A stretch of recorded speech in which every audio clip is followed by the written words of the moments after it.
Good evening. My name is Aname Abaya, and my chosen topic is entitled Morphological and Molecular Base Identification of Pectinase Producing Bacillus licheniformis from Rotten Vegetable.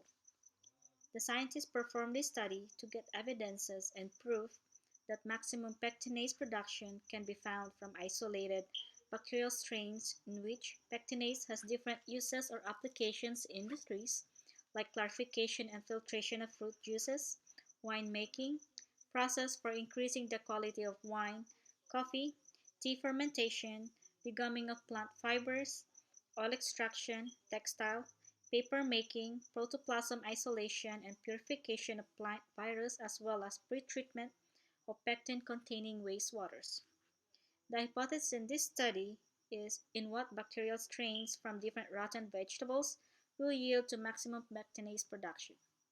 What were the major techniques used in this study? Bacillus licheniformis is a bacterium that is usually found in the soil. Pectinase is an enzyme that speeds up the generation of substances containing pectin. It is among the most important factors needed for effective pathological process in plants, the microbe symbiosis of the same as well as plant matter decay. The enzyme also plays a vital role in the natural carbon cycle by as it greatly contributes to the recycling process of carbon back into the environment. There are a number of organisms known to produce this crucial enzyme. They include the Aspergillus niger, which is usually employed in biotechnological industries to facilitate pectinase production.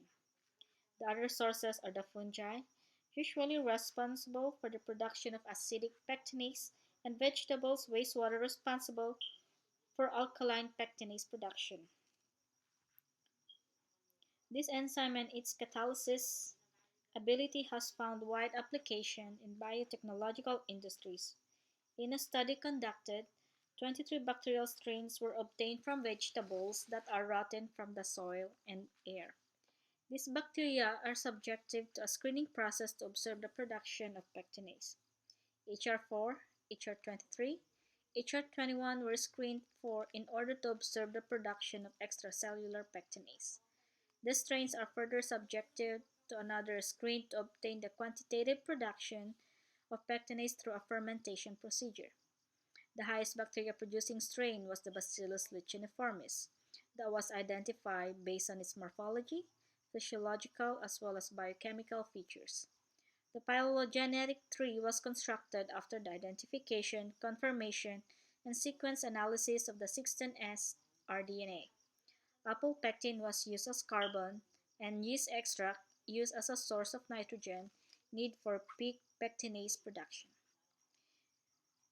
The bacterial strains from indigenous sources were HR1, HR2, HR3, all obtained from the cauliflower, HR4, HR5 from the brinjal, HR6, HR7 from cabbage, HR8, HR9, HR10 from the beetroot, HR11, 12, 13, 14, 15, 16, 17, 18, 19, 20, 21, all from soil samples, and H22, 23 obtained from air. H4, H21, and H23 recorded a pectinase activity rate of 341, 160, and 140 milligrams respectively. The same strains recorded to have relative activity of 100%, 46.92%, and 41.05% respectively. Carbon and nitrogen are important components needed to facilitate metabolic processes in living organisms. Their sources are therefore equally important in identifying the factors for production of the enzymes. The influence of carbon on pectinase production was determined through fermentation. Maximum enzyme production was noted in sources of large amounts of carbon. It was noted that the production of the enzyme pectinase was drastically reduced in sources containing lactose, glucose, sucrose, maltose, and galactouronic. This was accounted for by the catabolic repression effect caused by these substances. The highest activity of the enzyme were obtained in the apple pectin, citrus pectin, orange bagasse, and wheat bran. Nitrogen was also found to have a significant impact of the production of pectinase. Nitrogen sources such as yeast extract, peptone, and potassium nitrate recorded the highest enzyme relative activity. I chose this article to review because I got interested what else can we do with rotten vegetables.